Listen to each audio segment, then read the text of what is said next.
आज हम पढ़ेंगे chemical properties of alcohol. Chemical properties of जो अल्कोहल है, ये अल्कोहल है ना अपनी केमिकल प्रॉपर्टीज में इलेक्ट्रोफाइल और न्यूक्लियोफाइल दोनों की तरह बिहेव करता है। ये कैसे? इलेक्ट्रोफाइल और इलेक्ट्रोफाइल न्यूक्लियोफाइल दोनों की तरह अल्कोहल बिहेव क्यों करता है और कैसे कर सकता है ये?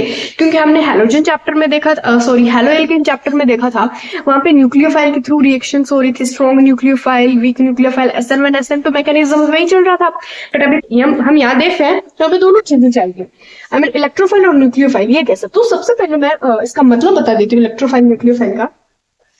न्यूक्लियो यानी होता है न्यूक्लियस, न्यूक्लियो यानी होता है न्यूक्लियस, इलेक्ट्रो यानी होता है इलेक्ट्रॉन।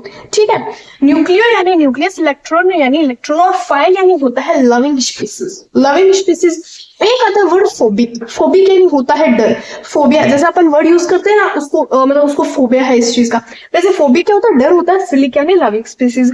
तो ये न्यूक्लियोफिलिक यानी न्यूक्लियस लविंग स्पीसीज और ये इलेक्ट्रॉन लविंग स्पीसीज। इसको इलेक्ट्रॉन की नीड रहेगी, इलेक्ट्रॉन डेफिशिएंट रहेगा, और ये इसको न्यूक्लियस की प्रोटॉन की नीड रहेगी।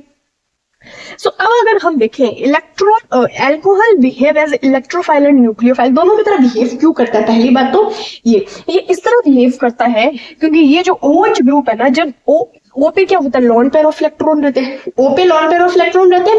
अब ये O पे लॉन पेयर ऑफ इलेक्ट्रॉन रहेंगे तो ये क्या करेगा? किसी की डेफिशिएंसी पूरी करेगा। ये जैसे मान लो कार्बन ग्रुप एटम है तो ये इसकी डेफिशिएंसी पूरी करेगा। अगर इसकी डेफिशिएंसी पूरी करता है तो दे बिहेव एज इलेक्ट्रोफाइल। और OH अगर ये OH नेगेटिव ये इस तरीके से टूटता है, सॉरी अगर ये ऑक्सीजन और हाइड्रोजन के बीच का बॉन्ड ब्रेक होता है तो ये किसकी तरह बिहेव करेगा? न्यूक्लियोफाइल की तरह। तो जो अल्कोहल होता है वो दोनों की तरह बिहेव करता है। अब अगर हम इसकी न्यूक्लियोफाइल वाली रिएक्शंस देखें, तो उसमें क्या आएगा? तो आएगा एसिडिटी, एक आएगा रिएक्शन विथ मेटल और एक एस्टरिफिकेशन। बहुत इजी रिएक्शन है, बस पहली जो एसिडिटी है वो थोड़ी नई चीज हो सकती है, तो उसको अच्छे से समझ लो। एसिडिटी क्या होती है? ठीक है, एसिडिटी वो होती है जो H+ आयन को क्या कर दे? डोनेट कर दे। और बेस क्या होता है? जो H+ आयन को एक्सेप्ट कर ले।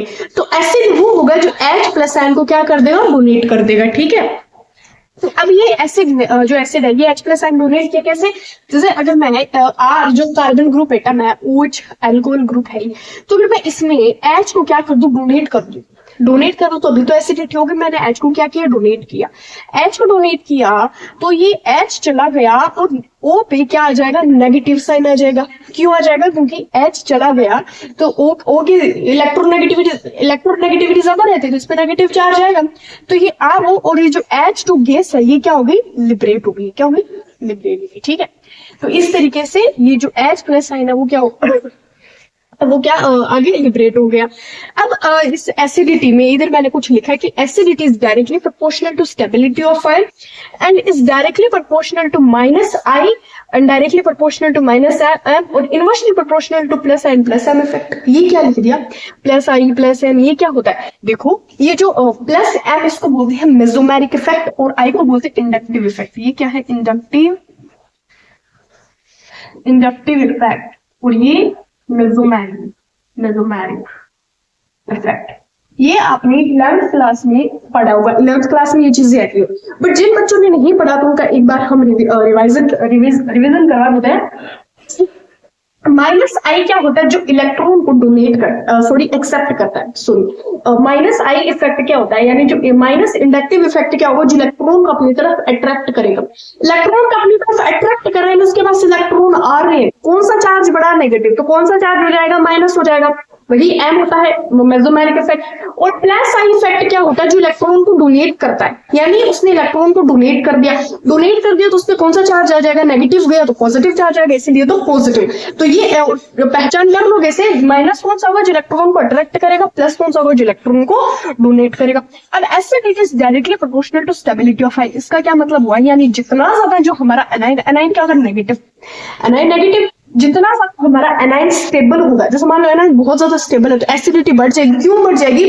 एनाइन स्टेबल होगा तो जो प्रोटॉन को तभी तो H+ क्या है? H+ ये प्रोटॉन है। H+ प्रोटॉन को क्या कर लेगा? एक्सेप्ट कर लेगा। तो जितनी ज्यादा एसिडिटी उतने ज्यादा स्टेबिलिटी ऑफ फाइन। और ये डायरेक्टली प्रोपोर्शनल होता है -I, यानी एनाइन नेगेटिव क्या होता है, जितना ज्यादा इलेक्ट्रॉन को अपनी तरफ अट्रैक्ट करेगा तो स्टेबिलिटी ऑफ आयन तो बढ़ेगा ना। जितना ज्यादा कोई भी, जैसे मान लो कार्बन और ऑक्सीजन है, तो इन दोनों में से इंडक्टिव इफेक्ट ज्यादा कौन शो करेगा? ऑफ कोर्स बात ऑक्सीजन करेगा। इलेक्ट्रोनेगेटिविटी ऑक्सीजन की ज्यादा है तो कार्बन पे पॉजिटिव और जो ऑक्सीजन है उस पे नेगेटिव। तो acidity is directly proportional to stability of ion, और ये directly proportional minus I minus M inversely proportional होता है प्लस आई के। जैसे मान लो कि कोई एक ऐसा एलिमेंट है जो इलेक्ट्रॉन को क्या कर रहा है, डोनेट करे, इलेक्ट्रॉन को डोनेट कर रहा है, तो वहां पे स्टेबिलिटी ऑफ आयन कम हो जाएगी ना, स्टेबिलिटी ऑफ आयन कम हो जाएगी, इतना मानते हो? ठीक है जी। अब अभी हम एक क्वेश्चन की बात करें, ये तो ठीक है आपने पढ़ लिया, बट क्वेश्चन के बिना तो समझ नहीं आता। तो मैं क्वेश्चन की बात करूं कि एसिडिटी कौन ज्यादा शो करेगा, तो देख मान लो मेरे पास ये एक एग्जाम्पल है, एक मैं एग्जाम्पल लेती हूँ ये, और एक मैं ये एग्जाम्पल ले लेती हूँ। अब देखो ये है 1 डिग्री अल्कोहल, ये 2 डिग्री और ये 3 डिग्री, ठीक है। अब देखो इसमें प्लस आई इफेक्ट कितने हैं, यानी एक आ रहा है तो ये एक प्लस आई इफेक्ट है, इसमें 2 आ रहा है तो प्लस आई और ये एक प्लस आई, ठीक है। इसमें 3 है तो ये प्लस आई, ये प्लस आई और ये प्लस आई इफेक्ट शो कर रहा है। इसमें 3 प्लस आई के, इसमें 2 प्लस आई, इसमें 1 प्लस आई, और प्लस आई क्या इनवर्सली प्रोपोर्शनल है, तो सबसे कम किसमें है, इसमें है। तो सबसे ज्यादा अगर हम एसिडिटी का ऑर्डर देखेंगे, अगर मैं एसिडिटी का ऑर्डर देखना चाहूँ तो सबसे ज्यादा 1 डिग्री, उसके बाद 2 डिग्री और उसके बाद 3 डिग्री, यानी 3 डिग्री होगा वो कम स्टेबल होगा। क्यों? क्योंकि इसमें 3 ऐसे ग्रुप है जो इलेक्ट्रॉन को डोनेट कर रहे हैं, इसमें 3 ऐसे ग्रुप है जो इलेक्ट्रॉन को डोनेट कर रहे हैं, ठीक है। इसमें 2, इसमें अब सबसे कम ग्रुप होंगे जो इलेक्ट्रॉन को डोनेट कर रहे हैं, सबसे कम ग्रुप होंगे तो उसकी स्टेबिलिटी ऑफ आयन ज्यादा रहेगी ना। आप ये देख सकते हो, ये एक फॉर्मूला लिख सकते हो, इसको याद कर सकते हो, ठीक है। समझ आ गया कैसे क्या हुआ? ये जो minus I minus M plus I plus M, इसका मैं एक शॉर्ट वीडियो और बना दूंगी, इसकी डेफिनेशन वगैरह और भी एग्जांपल लिखे, लेकिन फिलहाल इस वीडियो में मैं इतना नहीं बता सकती, तो मैंने डेफिनेशन बता दी और इसका एक शॉर्ट वीडियो और बना दूंगी। अब आगे ये क्वेश्चन हो गया। अब हम बात करेंगे, तो हमारा पहला एसिडिटी वाला कंप्लीट। अब मैं बात करूं रिएक्शन विथ मेटल की, तो मेटल के साथ रिएक्शन, हमने मेटल के साथ रिएक्शन कर ली, हेलो एल्केन वाले चैप्टर में की थी, तो ये हमारे लिए कोई बड़ी बात नहीं है, डिस्कस कर देती हूँ। रिएक्शन विथ मेटल क्या होगी, मैंने क्या लिया, आरओएच ग्रुप लिया, आरओएच ग्रुप तो रखेंगे, प्लस मैंने सोडियम के साथ रिएक्शन करवाई, सोडियम के साथ मैं रिएक्शन करवाऊंगी तो क्या होगा, ये ऋण बन जाएगा और H2 गैस लिबरेट हो जाएगी, H2 गैस लिबरेट हो जाएगी। ये रिएक्शन कैसे करवा दी, ये ऐसे करवा दी कि जो R है वो N है, Na पे क्या है, पॉजिटिव रहता है, तो मेटल पे तो पॉजिटिव चार्ज रहेगा, और ये O पे क्या रहेगा, नेगेटिव रहेगा। तो ये मेटल इस O के साथ जाके अटैच हो जाएगा, पॉजिटिव नेगेटिव जुड़ते हैं ना, अटैच होते हैं, तो ये जाके क्या हो जाएगा, अटैच हो जाएगा। और ये जो H बचा है, इस H का क्या होगा, ये H2 गैस बन जाएगी और लिबरेट हो जाएगी, उड़ जाएगी हवा में, ठीक है। तो ये हमने रिएक्शन विद मेटल कर लिया। एक एग्जांपल और देख सकते हो, और मैं ये रिएक्शन करती हूँ CH3 CH3। अब इसमें कितने ग्रुप लगे, 2 ग्रुप लगे हैं, तो इसकी एसिडिटी का ऑर्डर कितना होगा, 2 डिग्री, ठीक है। और अगर मैं इसकी रिएक्शन कराऊं तो CH3 प्लस Na, अब क्या होगा, इस पे नेगेटिव इस पे पॉजिटिव, यानी इसके साथ आके जुड़ जाएगा CH3 CH3, और इसके साथ आके क्या अटैच हो गया, और प्लस H2 गैस क्या हो गई, लिबरेट हो गई, ठीक है। अब आगे हम बात करेंगे एस्टरिफिकेशन। एस्टरिफिकेशन में किसका फॉर्मेशन होगा, एस्टर का होगा। एस्टर इथर कुछ ज्यादा सिमिलर नहीं लग रहे, देखो क्या डिफरेंस होता है, पहले हम इसकी बात कर लेते हैं। ये रिएक्शन मैंने मेटल वाली करवा दी, अब हम बात करते हैं इथर और एस्टर की। इथर क्या होगा, ये होता है ROR, जो ये R अलग भी हो सकता है, सेम भी हो सकता है, सिमेट्रिकल भी हो सकता है, एसिमेट्रिकल भी हो सकता है। एस्टर क्या होता है, ROR, ये एस्टर होता है। यानी इथर में क्या होगा, ये कार्बन ग्रुप लगा होगा, ऑक्सीजन और कार्बन ग्रुप लगा होगा, इसमें क्या होगा, कार्बन ग्रुप ऑक्सीजन और एक और कार्बन ग्रुप लगा होगा, यानी ये कार्बोक्सिलिक एसिड की तरह COH की तरह बिहेव करेगा। अब कैसे, वो देखो बिहेव करेगा, इसका मतलब इसके स्ट्रक्चर ऐसा सिमिलर होगी, ये मतलब है मेरे कहने का। अब एस्टरिफिकेशन में हम बात करते हैं तो एस्टर का फॉर्मेशन होगा, एस्टर का यानी कुछ ऐसा फॉर्मेशन होगा जी, ऐसा होगा। कैसे, देखो मैंने क्या लिया, ROH लिया, वही बात है, हम क्या लेंगे, ROH लेंगे, और आगे मैं कार्बोक्सिलिक एसिड ही लूंगी, क्या लूंगी, कार्बोक्सिलिक एसिड। फॉर्मूला आता है ना कार्बोक्सिलिक एसिड का, COOH, और एल्डिहाइड का CHO, और अगर कीटोन की बात करें तो COOR, ठीक है। हाँ, तो आगे जब मैं इसकी रिएक्शन करवाऊंगी तो पहली बात तो ये देखो कि हम कर क्या रहे हैं, न्यूक्लियोफिलिक रिएक्शन कर रहे हैं। इलेक्ट्रोफाइल में तो अभी तक हम आए नहीं, न्यूक्लियोफाइल की रिएक्शन की बात करें तो न्यूक्लियोफाइल में क्या होगा, न्यूक्लियोफाइल में ऑक्सीजन और हाइड्रोजन का मतलब इनके बीच का बॉन्ड ब्रेक होगा। मैं इनके बीच का बॉन्ड ब्रेक कर दूं और इसमें भी इनके बीच का बॉन्ड ब्रेक होगा। अब आगे ये रिएक्शन फर्दर कंटिन्यू कैसे होगी, ये H2 अलग रह जाएगा, ये H2 अलग रह जाएगा और आगे क्या बन जाएगा, और ये हमें हमारा एस्टर मिल गया। कैसे मिला, RCOOR, ये इस तरह, ये हमें इतना ग्रुप मिल गया RCOR और ये H2O क्या हो गया, लिबरेट हो गया, ये इधर से बॉन्ड ब्रेक होगा। अच्छा एक बार फिर से करवा देती हूँ, मैंने क्या लिया, ROH लिया प्लस मैंने लिया RC डबल बॉन्ड OH। अब मैं इसके बीच का बॉन्ड ब्रेक करवाऊंगी। न्यूक्लियोफाइल में ऑक्सीजन और हाइड्रोजन के बीच का बॉन्ड ब्रेक होगा। अब जब मैं इसके बीच का बॉन्ड ब्रेक करवाऊंगी तो ये नेगेटिव ऑक्सीजन पे नेगेटिव और हाइड्रोजन पॉजिटिव रहेगा, तो क्या होगा, RCOO, ये इसके साथ आके अटैच हो जाएगा और प्लस H2O गैस क्या हो जाएगी, लिबरेट हो जाएगी। R लगा देना है। कैसे हुआ, ये तो इतना RC डबल बॉन्ड O निकल गया और ये R इसके साथ आके अटैच हो गया, ये OH और ये एक H, ये इन्होंने मिलकर क्या बना दिया, वाटर का फॉर्मेशन कर दिया और ये इतना ग्रुप इसके साथ अटैच हो गया, तो ये मुझे इधर क्या मिल गया, एस्टर मिल गया। ये हमारी रिएक्शन होगी एस्टरिफिकेशन। तो पहले acidity, reaction with metal and third one is esterification.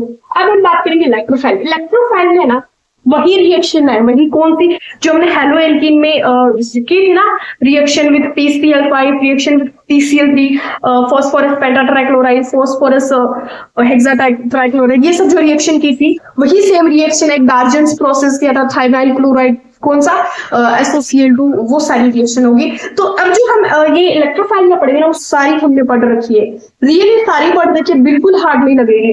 Different सिर्फ ये तीन थी, जो डिफरेंट क्या है, मेटल वाली तरफ जो पढ़ रहे, डिफरेंट तो हमें थोड़ा एसिडिटी वाला फैक्टर लगा होगा। बाकी अब जो इलेक्ट्रोफाइल की होगी ना, वो एज इट इज होगी। इलेक्ट्रोफाइल में क्या होता है, R और ये जो कार्बन का और ऑक्सीजन का ये बॉन्ड ब्रेक होता है। इलेक्ट्रोफाइल में, सॉरी न्यूक्लियोफाइल में ऑक्सीजन और हाइड्रोजन के बीच का बॉन्ड ब्रेक होता है, जो हमने एस्टरिफिकेशन में कर लिया। एस्टरिफिकेशन रिएक्शन आपको समझ आई होगी। अब हम बात करेंगे इलेक्ट्रोफाइल।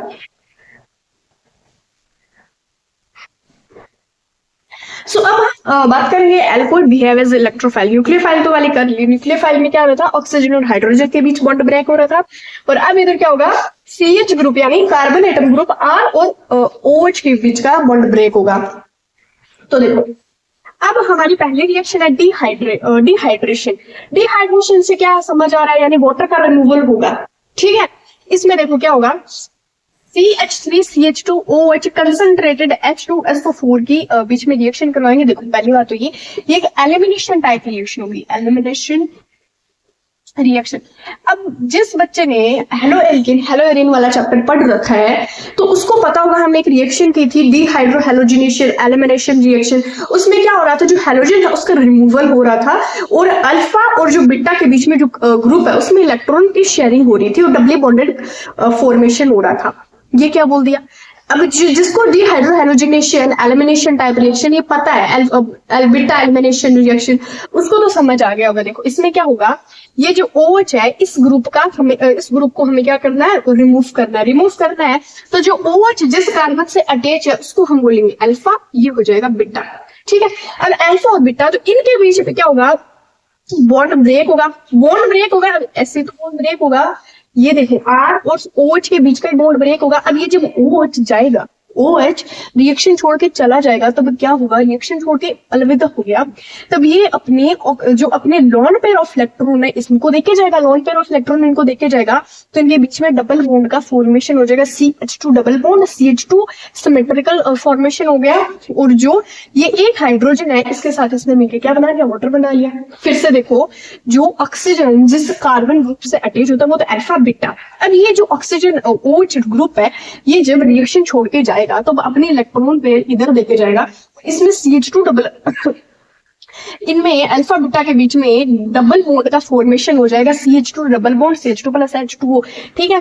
अब आगे क्या होगा, अब आगे ये होगा, देखो कि अब हमने क्या लिया, सेकंड डिग्री अल्कोहल ले लिया, सेकंड डिग्री अल्कोहल ले लिया, तो अब ये अल्फा हम इसको भी मान सकते हैं, अल्फा बीटा ऑक्सीजन ग्रुप जिस कार्बन से अटैच है वो अल्फा होगा, यानी अल्फा ये होगा और बीटा ये होगा। अब मैं बीटा इसको भी तो मान सकती हूँ। अब कुछ स्टूडेंट्स के दिमाग में आएगा कि हम बीटा इधर लेफ्ट साइड वाले को क्यों मान रहे, राइट साइड वाले को भी मान, ऑफकोर्स मान सकते हैं।